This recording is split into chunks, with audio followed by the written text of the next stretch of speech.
club tonight. I was out in front of the Ritz Savoy. I was out in front of the Ritz Savoy. That's where I live, out in front of the Ritz Savoy, out in front of the Ritz Savoy.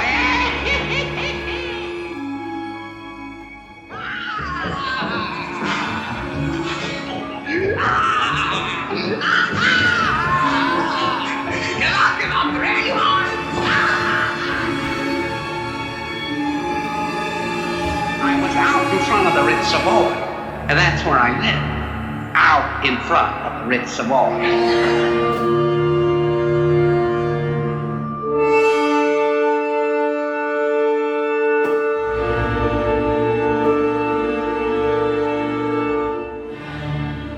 a moment, Mr. Etherson and his naughty blind partner will be booked into one of the out-of-the-way bistros.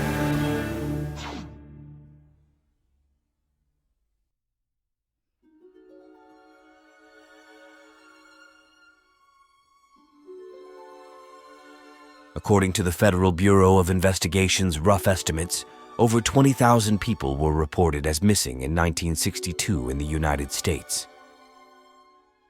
Tonight we'll be examining one of the strangest cases coming out of that particular year. This is the bizarre and frightening disappearance of Jerry Etherson.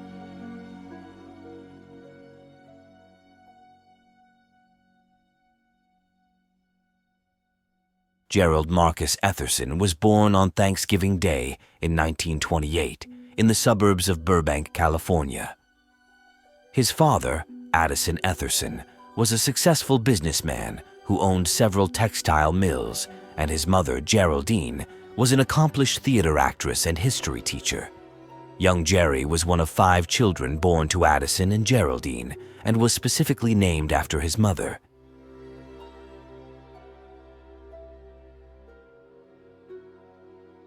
Addison was a hard and very structured man who was a strict disciplinarian. Although he demanded the best from his children, especially his 3 boys, he was also a fair man and never skipped a moment to tell his family how much he loved them, although he didn't always show it. Jerry very much respected and revered his father, but shared most of his deep emotional connection with his mother Geraldine. It was from her that he developed a deep love of theater and the performing arts. It was during a performance of Macbeth in the winter of 1936, where his mother played Lady Macbeth, that 8-year-old Jerry discovered the talent that would propel his future career in showbiz. Jerry would often accompany Geraldine on her rehearsals, and while joking around with some of the other actors, Jerry discovered he could throw his voice. It was rough and unrefined, but there was little doubt that Jerry possessed a natural talent for ventriloquism. Geraldine encouraged her son to pursue and hone his talent, and it was all Jerry needed to throw himself fully into his craft. At first, Addison scoffed at the idea of his son pursuing ventriloquism as a career, but soon changed his tone as young Jerry proved to be a boon for his various businesses. Jerry would perform at various county fairs and talent shows where Addison would use his young son as an advertisement to draw clients and customers to his textile operations.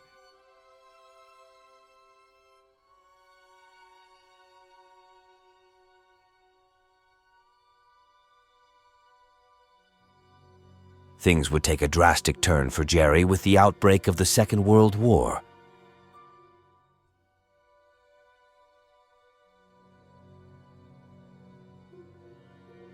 Both Addison and Jerry's oldest brother, Paul, both volunteered and joined the army, more than proud to fight for their country.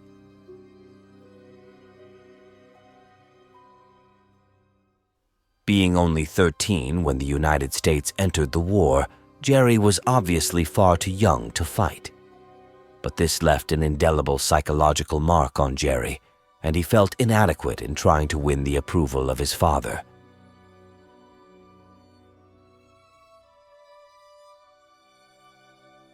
In December of 1943, while his father and brother were off at war, Geraldine succumbed to an aggressive form of breast cancer. This emotionally gutted Jerry and his 3 remaining siblings.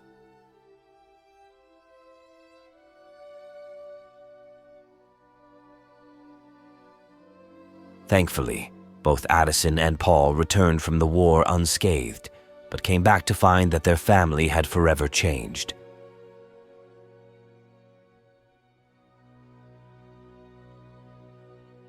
This change was most profound in Jerry, whose creative and performing spark seemed to have died alongside Geraldine. All Jerry wanted to do now was prove his mettle.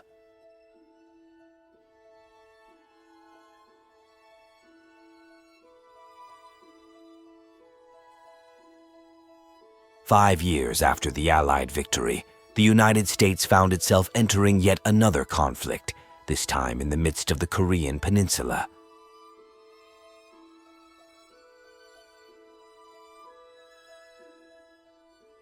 Less than 2 months after the start of the Korean War, Jerry, now a strapping 22-year-old, jumped headfirst into the fray. He immediately joined the Navy and shipped off, even though Addison, ironically enough, begged him not to go.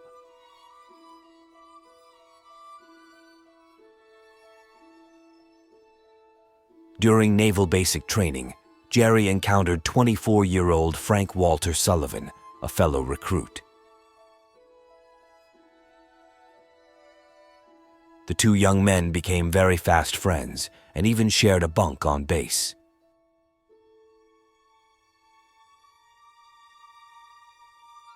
During the time of their long deployment, Jerry would occasionally showcase his voice-throwing ability, to the delight of his shipmates. Frank joked several times that if Jerry ever went mainstream in showbiz, he'd gladly be his manager.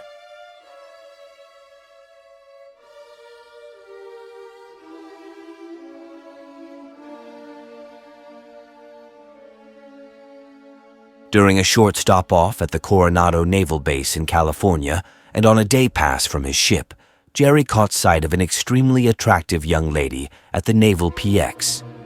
This was 19-year-old Marie Miller, who was with her father, one Commander Stephen Miller, who was one of Jerry's commanding officers.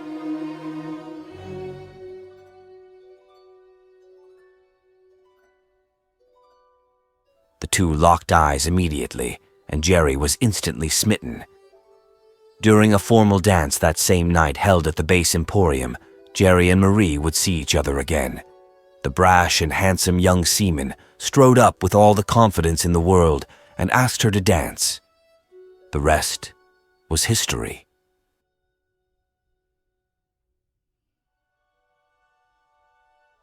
During the course of the rest of the war, Jerry and Marie wrote back and forth to each other, and Marie promised that she would wait for Jerry as long as it took.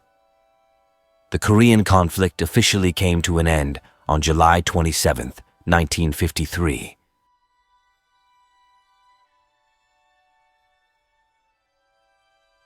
One month later, Jerry and Marie would marry on the latter's birthday, August 30th, 1953.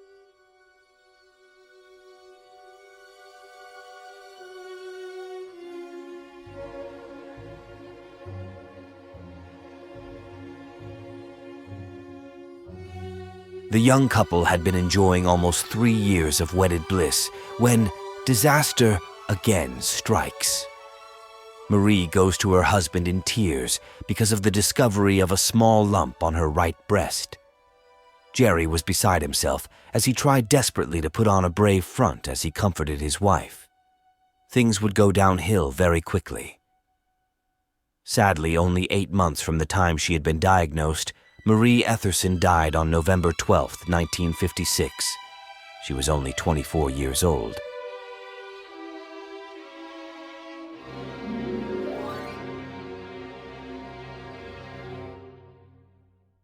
Jerry nearly went into a catatonic state. He had lost both his mother and his wife to the same devastating illness.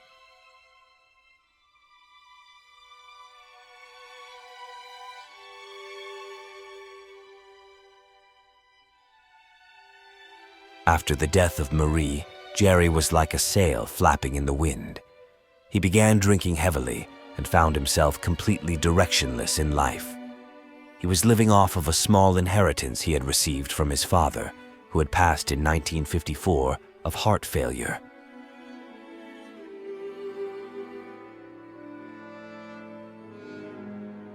One day he found himself wandering aimlessly around a curio shop near Chattanooga, Tennessee.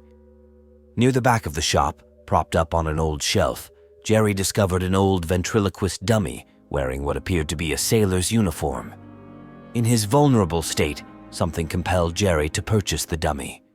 It would reignite his old passions of drama, performance, and of course the art of voice throwing. When examining the dummy, Jerry found that on the back flap of the dummy's sailor's outfit was embroidered the name of Willie. The next chapter of Jerry Etherson's life had just opened.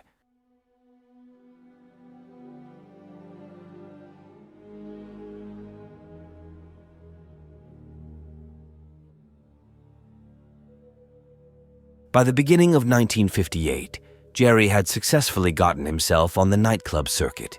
He had built up an entertaining routine using Willie, and the two of them had been playing crowds in several cities across the U.S. He had been booked into a club named the Sparrow Song Lounge in the heart of Sioux City, Iowa, where he ran into an old friend, none other than Frank Sullivan, his old Navy buddy. Frank had cultivated a successful career into a bookie and talent agent. The two had a joyous reunion, and Frank made good on his promise to begin managing Jerry, and the pair, along with Willie, were a new team.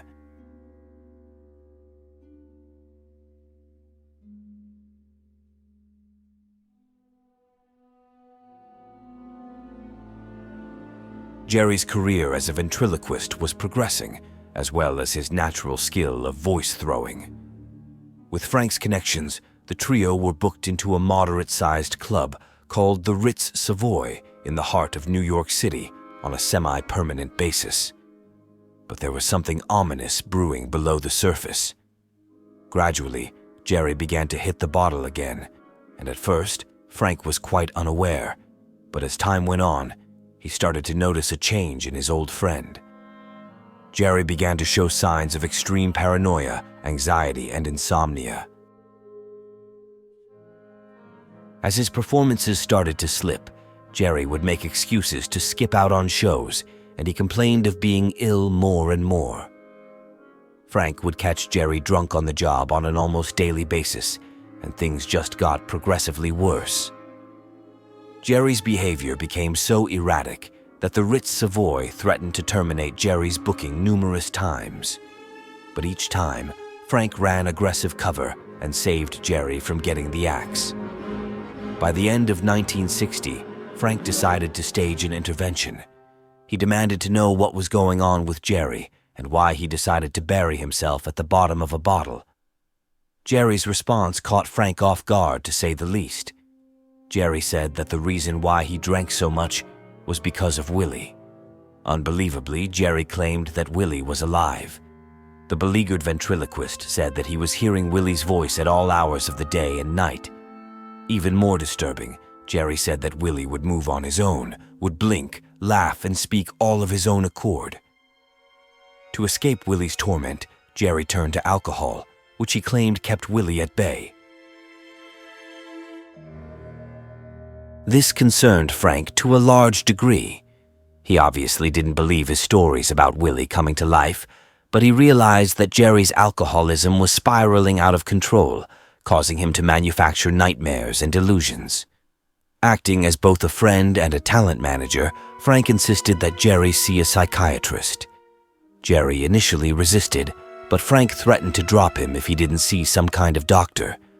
In the end, Jerry relented and went through a battery of psychological examinations.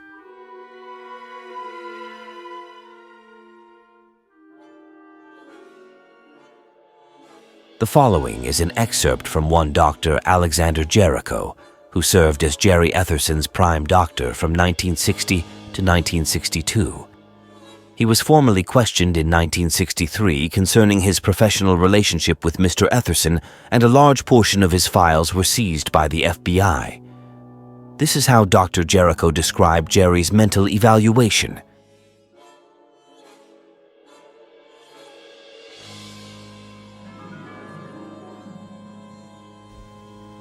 I began seeing Mr. Etherson in September of 1960. Physically, he was a fit and healthy man of 32. He described his past traumas of losing both his mother and later his wife to breast cancer, and how this left him emotionally scarred.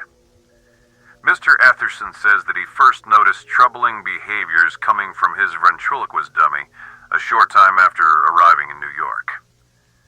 Mr. Etherson claims that Willie would spontaneously move or speak on his own.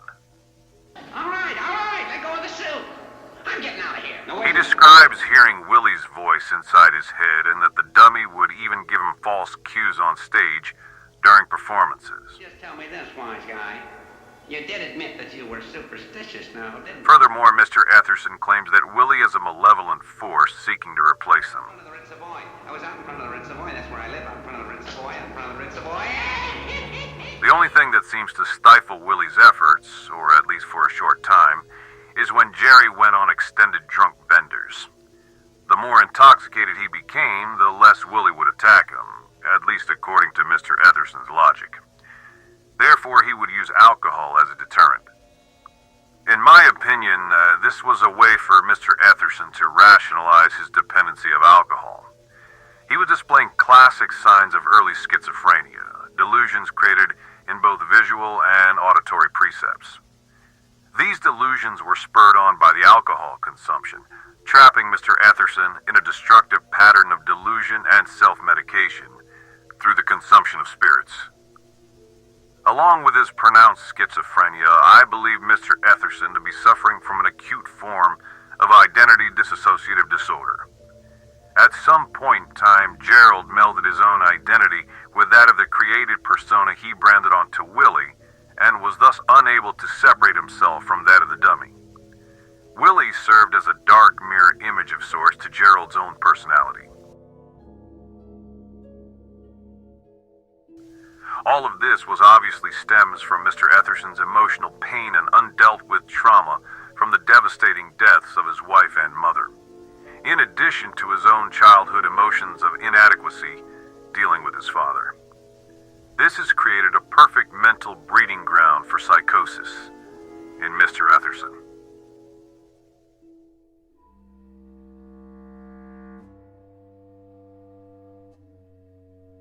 We finally arrive on the date of May 4th, 1962.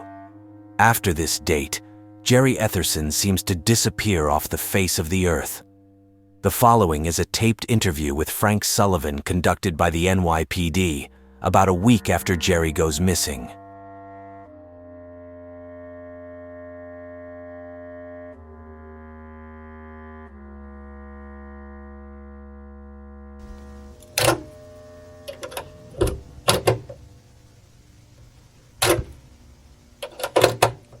Okay, today is May 5th, 1962, and I'm formally interviewing a Mr. Frank Sullivan, talent manager for the Ritz Savoy and prime witness in the case of Gerald Marcus Etherson, reported missing as of yesterday.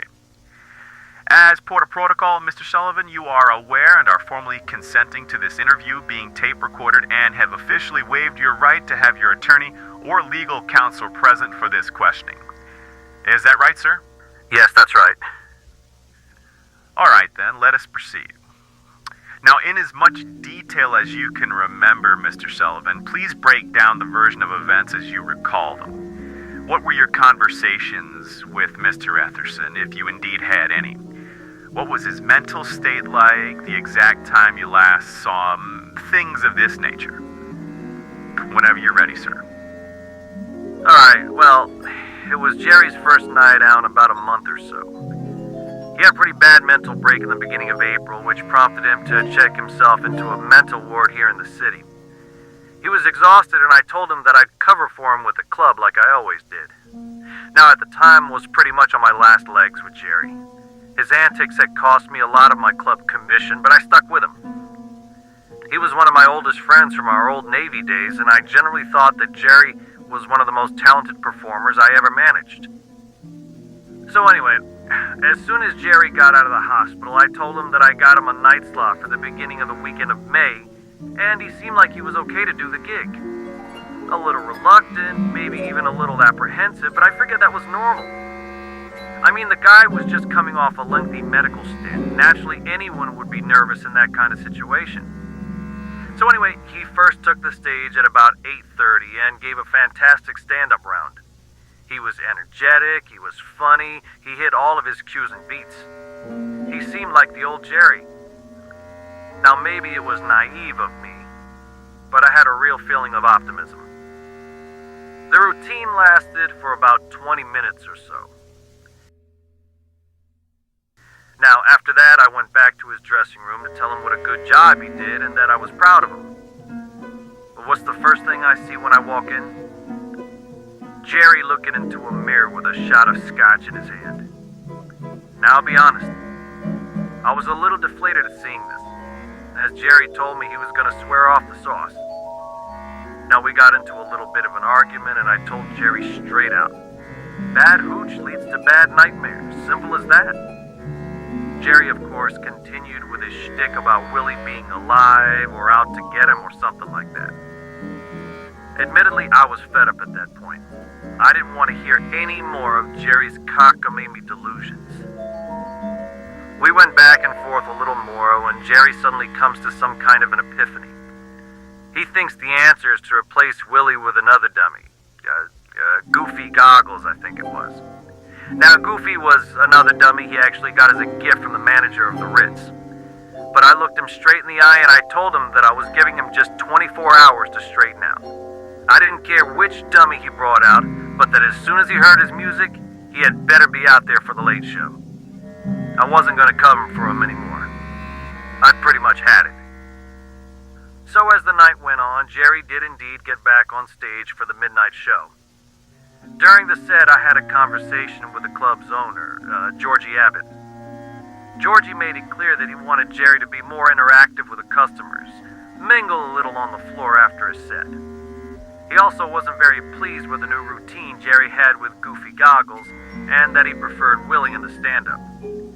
He kind of put me on the spot and more or less ordered me to tell Jerry to be on the floor with the dummy after his set. I think I had made a decision right then and there. In hindsight, I suppose it had been a long time in coming. I couldn't continue on like this anymore. I was in between the proverbial rock and a hard place, I guess you could say. I was going to severely piss off somebody no matter what I did. So I said, the hell with it. I'm going to remove myself from the situation entirely. I was going to resign from the club. Jerry could keep his 10% and I was going to walk off with my self-respect. So, about 1 in the morning or so, 30 minutes or so before the club closed, I went back to Jerry's dressing room to give him the news. He was getting ready to leave and I gave it to him straight. I was out. My resignation was going into effect immediately. Jerry more or less took the news in stride and told me that he was planning on flying out of town himself, hit the circuit in a few other cities. But just before he left, I gave him my last bit of advice.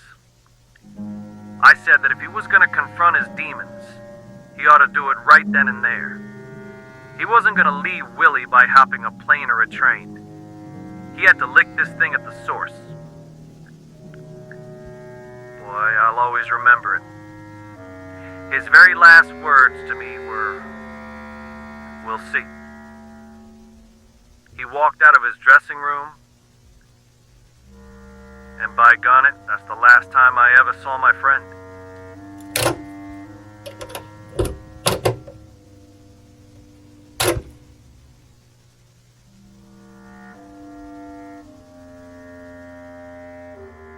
Police thoroughly investigated every angle of Jerry's life to ascertain where he would have gone. When going through his dressing room, they discovered a disturbing clue. His second dummy, Goofy Goggles, had been smashed to pieces on the floor, and there were a few things that had been thrown about, which indicated that some kind of a scuffle had taken place. However, there was no overt sign of violence.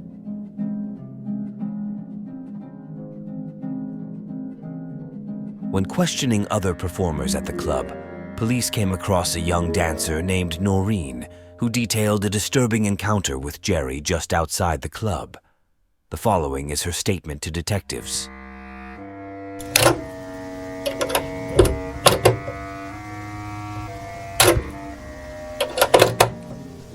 had known Jerry for a little over 6 months by that point. I always thought he was kind of cute, and his dummy made me crack up. I'll always remember he was a very talented performer. But I'll tell you, that night really sticks in my mind. The club was closing for the night, and I was headed home down the alley just behind the club. I saw Jerry standing outside, and he looked panicked and out of breath for some reason. He said that he was waiting for me and that he wanted to take me out for a drink or something. He got really aggressive and started grabbing me. I kept telling him to take it easy, and he just dabbled something about not wanting to be alone because of the voices or whatever. He kept pushing to the point where I just didn't feel safe anymore. He just didn't want to let me go. I had to force him off. I started screaming and went running just to get away from him. I mean, it might have been an overreaction at that point, but I'd never seen him act like that before. Now, considering that he's missing, I kind of wish that I'd stayed. Maybe I could have helped him with whatever he was frightened of.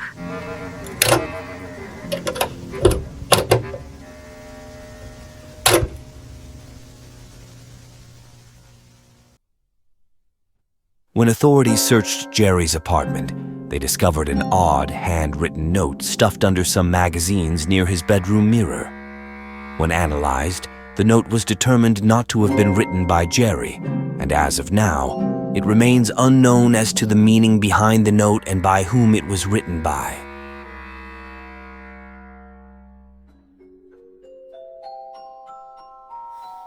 Finally succeeded. He finally fed me enough energy that I became the dominant one.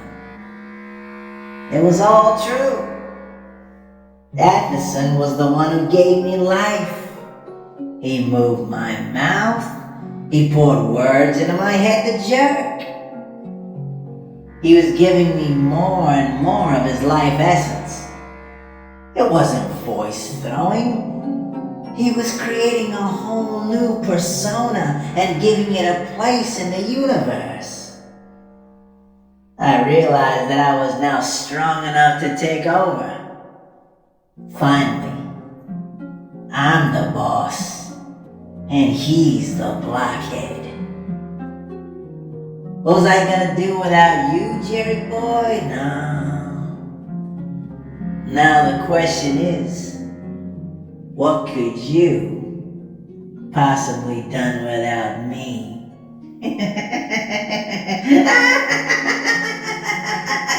You jerk!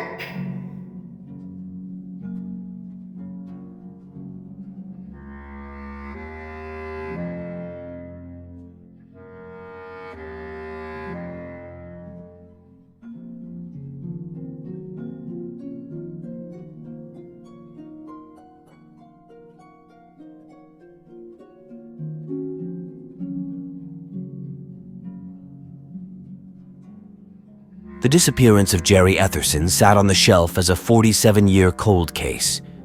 The case had passed down into the realm of urban myth due to its eerie and uncanny elements. The mystery would be revived in the year 2009 by a chance discovery on the internet. 70-year-old Jeremy Leonard was cruising through Facebook when he saw a story on his feed that referenced the case of Jerry Etherson. Intrigued, Jeremy decided to dig a bit deeper. When he saw a picture of Willie the dummy, it triggered a sense of familiarity, almost as if he'd seen that face before. He also thought that Jerry's face seemed familiar to him. For about a week, Jeremy racked his brain, trying to remember where he'd seen those two faces before.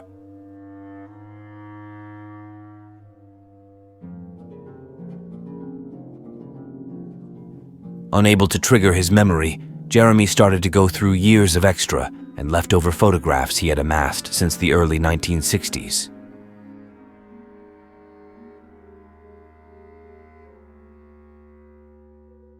Jeremy had been a cub reporter working for the Missouri Herald in Kansas City since 1962.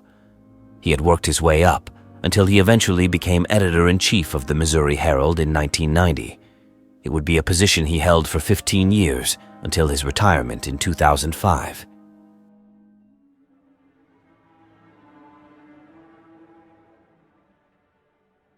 He spent nearly 4 days poring over thousands of old photos he'd accrued over the years when he came across this image.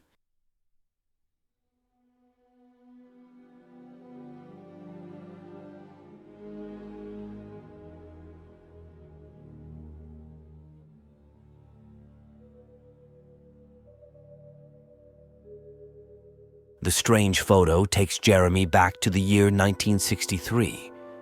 He had been assigned to do a column in the Missouri Herald about 5 of the top comedy clubs in Kansas City.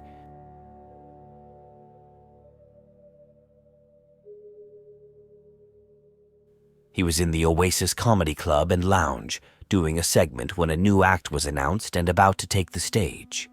The routine was a ventriloquist act that was brand new to the area, and this was their first time performing at the Oasis.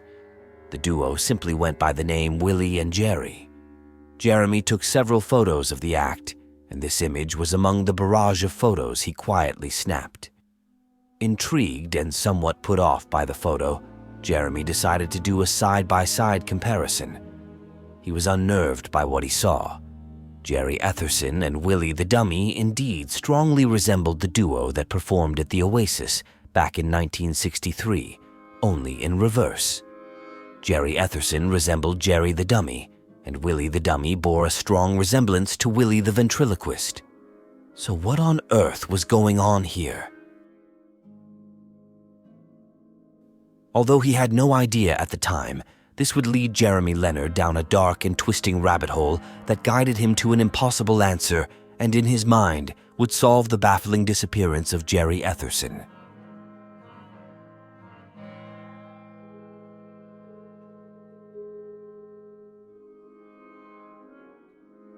The discovery of the photo and the jogging of his memory from all those years ago spurred Jeremy to open his own independent investigation on the disappearance of Jerry Etherson.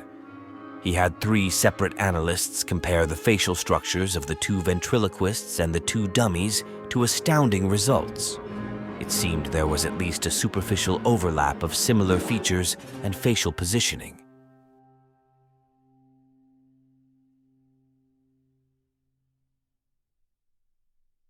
In August of 2009, Jeremy made the trip back down to Kansas City to where he hoped he could decipher the true identity of the red-haired ventriloquist from the Willie and Jerry act. Club Oasis was still open and in operation, but had switched from a comedy club to a gentleman's strip joint.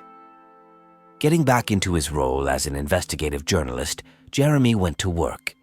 He began to question everyone associated with the club, and although it had changed many hands over the past 46 years, miraculously there was still one person who had stuck with the club since 1963, the now head security director of the club, a man named Charles Bannon. Charles first got a job with the Oasis as a bouncer when he was only 18. Over the years and over its many different owners, Bannon was a stalwart and the only person to get changed over with the building itself. Now, in his early 60s, he had moved up to head of security. When Jeremy questioned him, Bannon did have a very vague recollection of the odd ventriloquist act, but understandably could not recall the full name of the ventriloquist. But he did lead Jeremy to something that might hold the answer. Bannon led Jeremy to the club's dusty basement that held over 24 old filing cabinets. The cabinets held all of the club's filings dating all the way back to 1955, the year the Oasis first opened. Everything from tax codes, inspections, business readings, and yes, bookings were in those filing cabinets. But it would be an arduous search. Bannon, as well as the club's new owner, granted Jeremy permission to conduct his search, and the latter prepared for the daunting task ahead of him.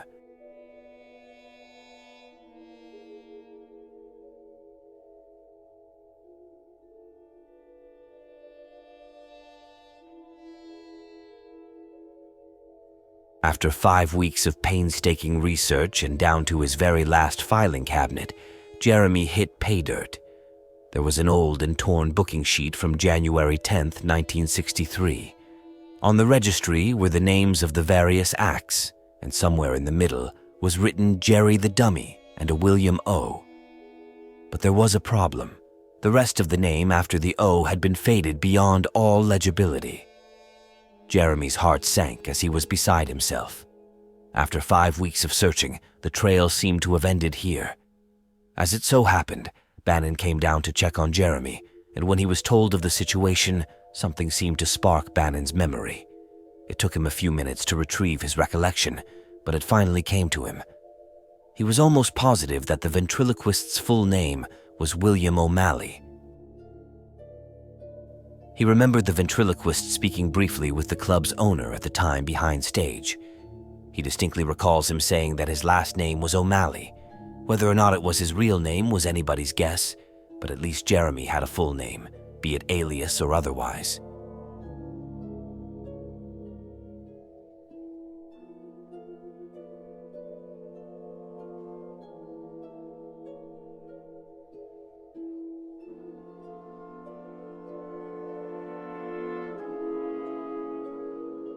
It took another 2 full years for Jeremy to dredge up another solid lead on the mysterious William O'Malley. Jeremy was becoming obsessed with the case at this point. He was burning through his life savings, traveling from city to city, looking up every William O'Malley that left even a trace of public information. Jeremy's 2 grown sons were growing increasingly worried and begged their father to slow down on the case, but to no avail. He had gotten a tip about a particularly gruesome murder case involving a red-haired man back in 1969. This led him to the city of Dallas, Texas. Going through old archives, Jeremy discovered a homicide of a man in a high-rise apartment on the south end of town.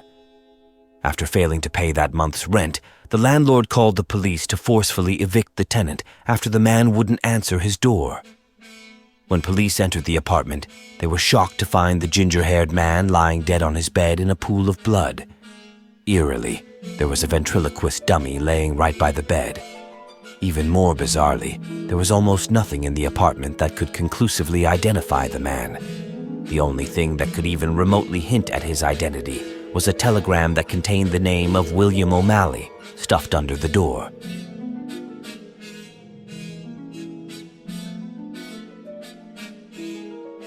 The man had been brutally stabbed in excess of 40 times as he slept. The case was never solved.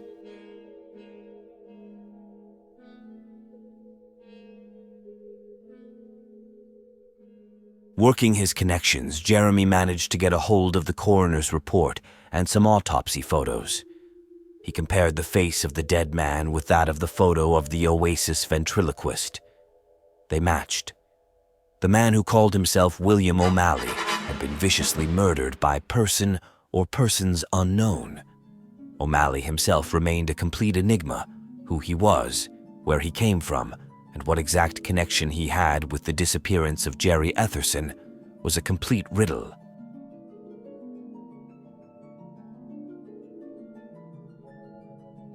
Jeremy also discovered that much of the evidence taken from the crime scene had either been mishandled or lost, including the supposed ventriloquist dummy found with the body.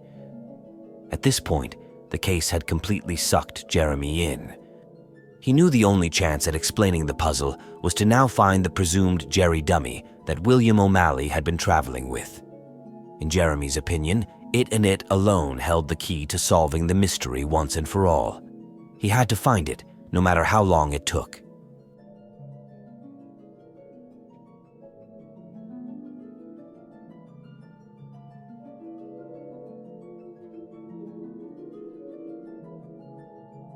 Jeremy's search for the Jerry dummy was fruitless for the next 3 years. The trail after Dallas seemed to grow increasingly cold. The beleaguered journalist had run down every lead, connection, and tip-off his skills allowed him to, and everything ran dry.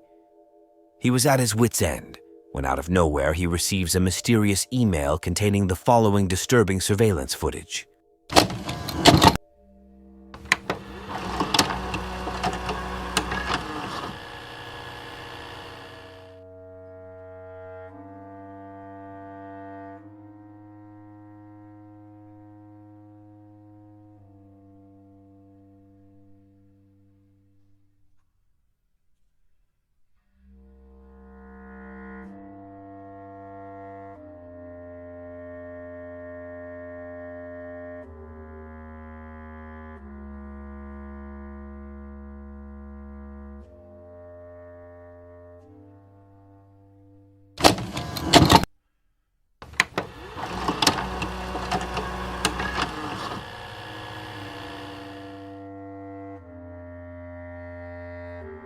The brief paragraph in the email explains that the dummy had come into the private collection of a man named Jordan P. Whipple through unspecified means. The footage was supposedly taken in the late 90s, some 30 years after it had disappeared. Jeremy tried emailing the mysterious sender back, but never got a reply. He then decided to try and track down the name of Jordan P. Whipple. It took him a few months, but he did eventually find the man.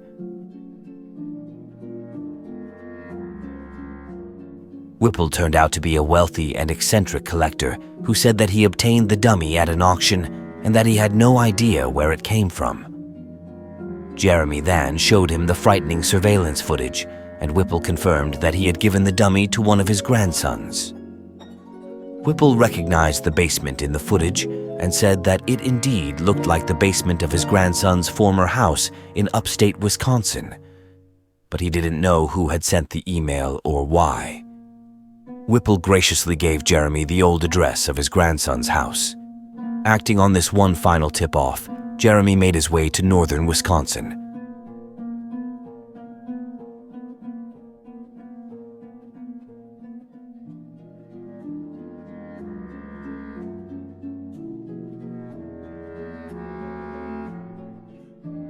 Less than a month later, Jeremy finds himself in the small northern town of Gavin, Wisconsin. The following is an audio excerpt from a recording device police recovered from the scene. A fair warning, what you're about to hear is very disturbing.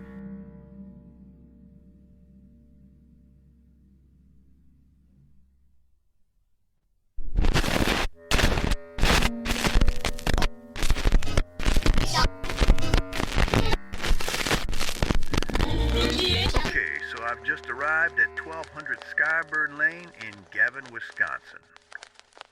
Everyone keeps telling me that I need to jump into the 21st century and finally get one of those camera phones, but what can I say? I guess I'm just old school like that. I'm recording on a small mic transponder, which is usually used by paranormal investigators recording EVPs. But it's all I got to work with for right now, so I'll just have to deal. Okay, so the house is obviously abandoned. I'm making my way through the living room right now. The place seems really gutted, and there's a very high chance I'm not gonna find a goddamn thing. I knew this was a shot in the dark, but I figured I'd give it a try anyway. Thank you again to Mr. Whipple for providing me with the address. Okay, so I'm now entering the basement, and it's darker down here than my black ass during a burnout.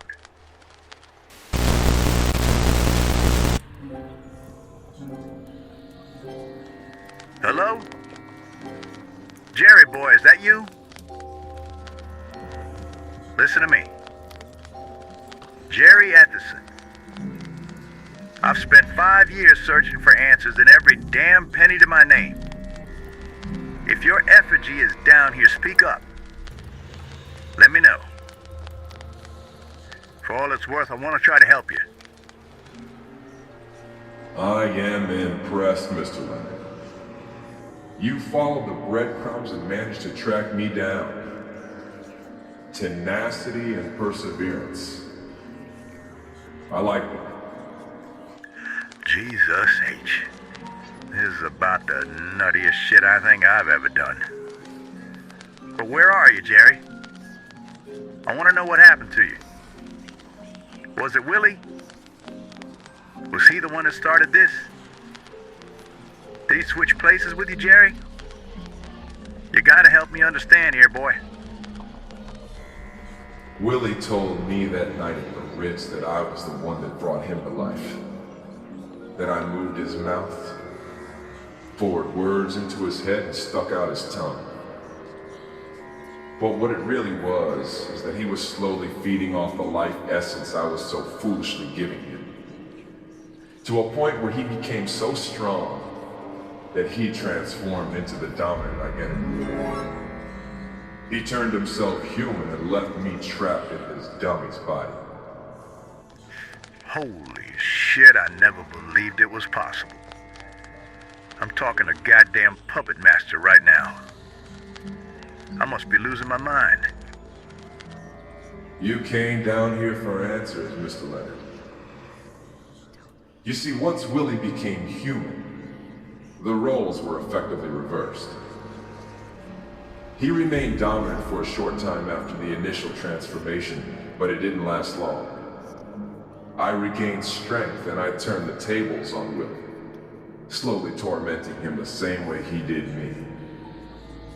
Willie became a basket case, slowly but surely losing his identity to the point where he completely forgot that he was once a lifeless dummy. What are you getting at, Jerry? Just what exactly did you do to Willie? I took my revenge, Mr. Leonard. One painful stab at a time. Oh, Jesus, Mary Ann, Joseph, heaven help me. I admire your diligence, Mr. Leonard. Your quest to find the truth about what happened to me. However, with that said, I don't think you're gonna like what I'm about to tell you. Come again?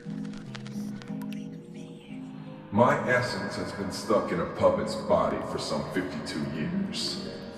Far too long, if you ask me. It's time I pull the old switcheroo, like Willie did to me. Your quest for answers has led you to this very moment. And as Willie once told me,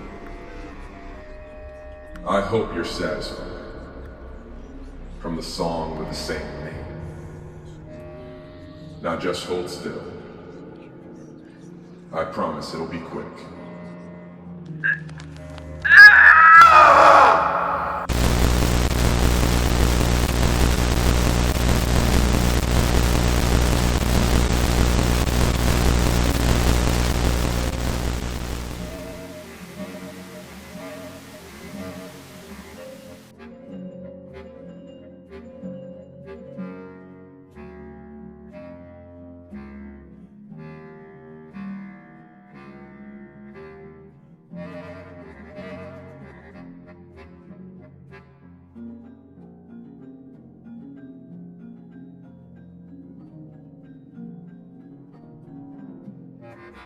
So what are we to make of this bizarre and most mysterious of rabbit holes?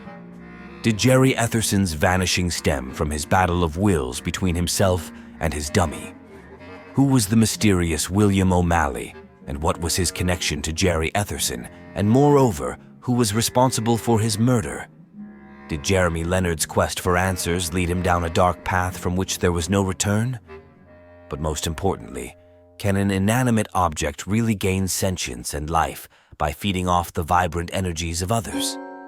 Perhaps our answers are simply a foregone conclusion. After all, we are traversing the unknown country